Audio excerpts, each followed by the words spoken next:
Hola, ¿cómo estás? Esto es No hay peor sordo, un nuevo encuentro desde Canal 2, Gol Cable, con la producción de Marcos Iván Valecas. Mi nombre es Graciela Naya y en este programa intentamos abordar todo aquello que hace a la violencia, desde la cotidiana hasta las más profundas, como así también el derecho de la niñez y de la adolescencia. Como siempre, uno busca otra mirada desde lo que conocemos, sea patológica o no, de la vida, si se quiere. Y entonces en estas cosas de la vida uno va dejando de ver personas porque, bueno, el destino, o como se llame, así lo indica. En este caso estoy diciendo esto porque a quien invité es una persona muy querida para mí, que estaba en ese capítulo infancia que todos queremos, que nos marca un para siempre, y la encontré, nos encontramos a través de ser abuelas y nos vino a visitar y a contarnos qué ha sido de su vida después que se fue de San Andrés de Giles. Ella es María Rosa Ruggiero y le digo buen día, bienvenida, querida. Buenos días, bienvenida acá al programa. Encantadísima. Bueno, nosotros, María Rosa, nos conocimos en el barrio. Sí, nos criamos en la Plaza Colón. Era todavía Cristóbal Colón. Sí. Y bueno, pasábamos allí, realmente era otro tipo de infancia, la que teníamos sin televisión, sin play, sin ninguna de esas cosas, de juego. Ese pino, teníamos el pino enorme, está ahí, donde nos bajaban, se van a caer. El pino es testigo de un montón de cosas, de juego, los primeros noviecitos. Todo, ¿no? Esa plaza tiene mucha historia para los que hemos vivido en el barrio, ¿no? Sí. También con su colegio nacional. Es un barrio hermoso, realmente. Sí. Bueno. Vos sabés que yo en relación al pino y a que somos abuelas, y esto le escribí un libro a Josefina, donde le nombro el pino. Contándole de su abuela, o sea, contándole de mí, porque viste que nos pasa que queremos hablar de nuestros abuelos y nadie se acuerda, nadie sabe nada. Qué maravilla eso. Sí, y entre ellos está el famoso pino. Mirá, bueno, ¿querés contar a qué te has dedicado en estos años? A tantas cosas que varias cosas. Comience a enumerar. A varias cosas. Yo me fui en una época bastante dura, en el año 75, y bueno, pues, me fui a estudiar, trabajé, estudié, profesora de discapacidad. Y junto con eso empecé a estudiar porque tuve una materia que era autismo, psicosis infantil, y a mí me había como impactado. Entonces empecé, lo que se podía en ese momento, empecé a estudiar también psicoanálisis, un poco de filosofía, porque me había quedado como una incógnita esta cosa, poca cosa que hablaban acerca de esto de los niños, de esto que era el autismo en aquel momento. Sí, que se utilizaba y que problemas, eran sí, y que se sigue mal utilizando, incluso como en una época tremenda donde se decía no seas mogólico, sí, horrendo, o para dirigirse, para decir, hablar de un político, por ejemplo, es un autista. Sí, y lo seguís escuchando, sí, y te produce cierto prurito, porque esto de encasillar con nombres, no, por ejemplo, en una época, es Pedro y tiene autismo, pero es Pedro, con todo lo que eso conlleva.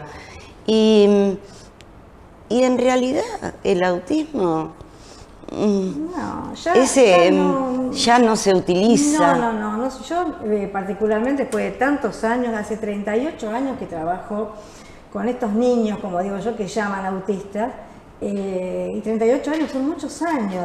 Toda una vida. Entonces yo digo, hablemos de problemáticas de la infancia en general, porque cada niño es un sujeto de derecho y es único, y yo en 38 años nunca vi niños iguales para los tratamientos. Entonces eso es lo que a mí me hacía como ruido y por eso estudié. Seguimos siendo diferentes, por ¿no? Por eso seguí sigo estudiando psicoanálisis y sigo estudiando los grandes pensadores y nos abren la cabeza a una cosa distinta, diferente, ¿no? Y con eso fue como base para que yo pudiera trabajar el autismo desde otro lugar. Digamos, a los niños en su integridad, digamos, ¿no? Y después no rotulándolo, cualquier niño ya tenía ese enfoque, digamos, yo no tuve un enfoque conductista, sino desde la lingüística, por ejemplo. La lingüística, exactamente, porque lo que hago es trabajar el lenguaje y en el lenguaje, digamos. Y bueno, me pareció lo más interesante y dio resultados. Muchos resultados. Qué bueno. Como para llamarlos en este momento, digamos, no poner el nombre de autismo, es un niño con dificultades neurológicas o, ¿cómo decirte? ¿Cómo lo podés definir en realidad? Sos vos la que lo tenés que definir. Sí, no, yo no diría que son trastornos neurológicos.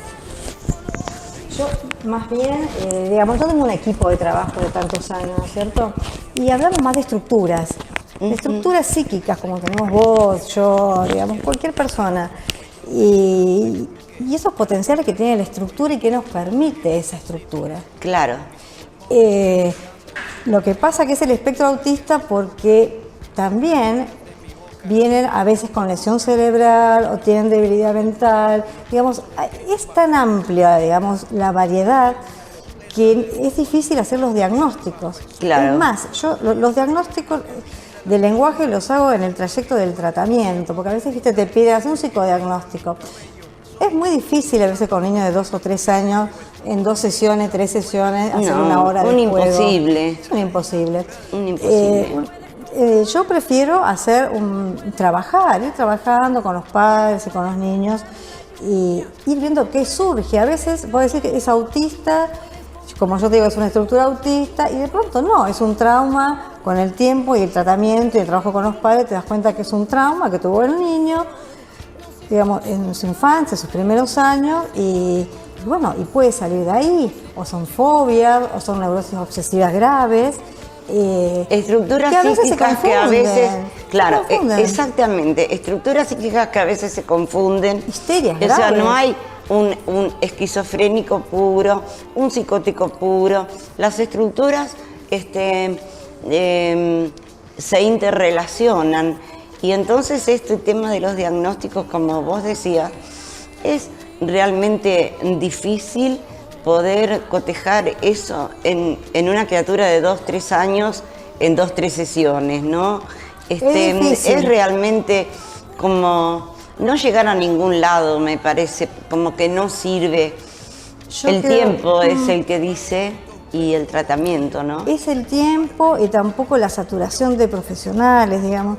A veces vos ves que el niño va a la psicóloga, al médico, va un montón, 5 o 6 profesionales y realmente cuando son pequeños terminamos como todos haciendo lo mismo, digamos, ¿no? Porque en realidad lo que hay que trabajar cuando aparecen los niños con estas características, que no pueden hablar, no se pueden dirigir, no pueden mirar, están como ensimismados, o se balancean, ¿qué les pasa, no?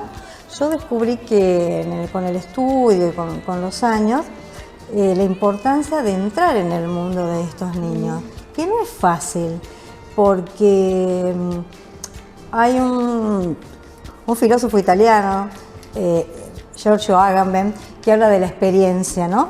Entonces yo puse a leer esto de la experiencia. La experiencia es esto que nosotros vamos por la vida, vamos viendo, vamos haciendo y tomamos alguna cosita. Es como ir a un museo y ves un cuadro y haces, viste que te encanta, entonces tomás como esa semillita y no tenés palabra. Estos niños que llaman autistas les pasa algo así, están como sin palabra. Infancia, que es sin palabra, están como con eso que no lo pueden decir. Y el que lo va a determinar como un sujeto hablante es el habla. Entonces muchas veces el tratamiento se inicia trabajando el silencio. Mirá lo que te digo, que es muy difícil, porque son niños pequeños que no hablan, y vos estás ahí, eso genera, si no estás preparado, si no has ido a terapia, análisis y demás. Hay que tener las suficientes herramientas. Tenés que tener las herramientas porque te genera angustia a veces estar un mes con un niño que no habla hasta que esa experiencia, digamos, sea expropiada a través del habla, que pueda hablar, mirar, comunicar, y ahí se constituye como un sujeto. Recién ahí es el sujeto que habla. Pero eso es todo un trabajo, digamos, porque también a veces, paralelo a esto que te estoy diciendo, llega a la consulta un niño que habla, que no paran de hablarle, y de pronto es pura repetición, que se llama la locución, ¿no? Entonces habla, pero ¿qué pasa? No dice. Volvemos otra vez atrás a esto que te digo de la experiencia. No atravesado. Va más allá de la voz. Habla, pero no dice, o sea que no está apropiado de esas palabras, digamos. Entonces hay que ser cuidadoso de eso, porque el trabajo ahí es más complicado, porque claro, cuando llega un niño a la consulta que habla mucho, tenés que quebrar, como borrar todo eso y empezar de nuevo, con mínimas cosas, mínimos sonidos, mínimas palabras, susurrar a veces, mínimos elementos y bueno, y de a poco no apuntar, porque la ansiedad es, traigo a mi hijo acá, viene el niño para que hable, ¿no? Y yo creo que no hay que apuntar al síntoma, nunca directamente, trabajar sobre... ¿Por qué se llegó ahí? Sino dar la vueltita y llegar ahí por otro lado, no directamente, porque no tiene ningún sentido sentarse y hablar o que dice acá, que dice allá, porque no lo va a hacer.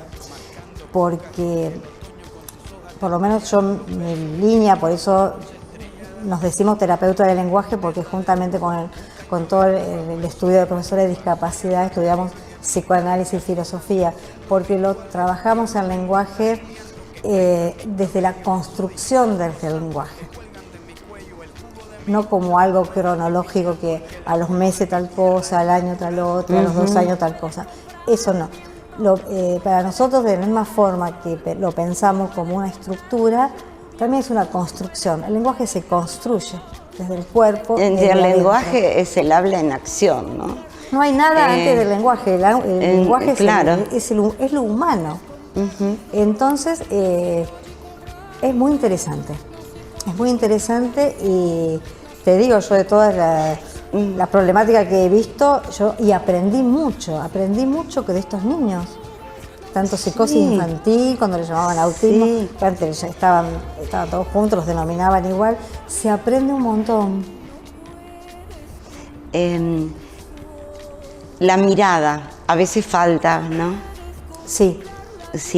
Son niños que no miran, pero bueno, en algún momento eso también se trabaja. ¿Les vas hablando? Yo saco que empecé a trabajar mucho la mirada con anteojos negros de sol. Cuando vos te tapás la mirada, te pones anteojos de sol, pueden levantar cuando estás muy ellos. Nervioso, que estás muy... vos te pones un anteojo y claro, porque ellos, el exceso de la mirada, el exceso del ruido, el exceso de hablar, sí se ponen mal. La mirada del otro lo incomoda. Y la mirada del otro lo incomoda totalmente. Hay un librito muy lindo, La mirada de la voz, que está muy lindo. Sí, esto lo perturba mucho. Entonces, o ponerte de costado para trabajar, no de frente. Un primer tiempo te pones de costado del niño y vas trabajando y no de frente, porque lo tenés muy directo con la mirada. Y después otra cosa importante que fui aprendiendo también, porque esto, estoy hablando, mira, del año 80 y pico, o sea que fue cambiando muchísimo en relación a lo que es el autismo.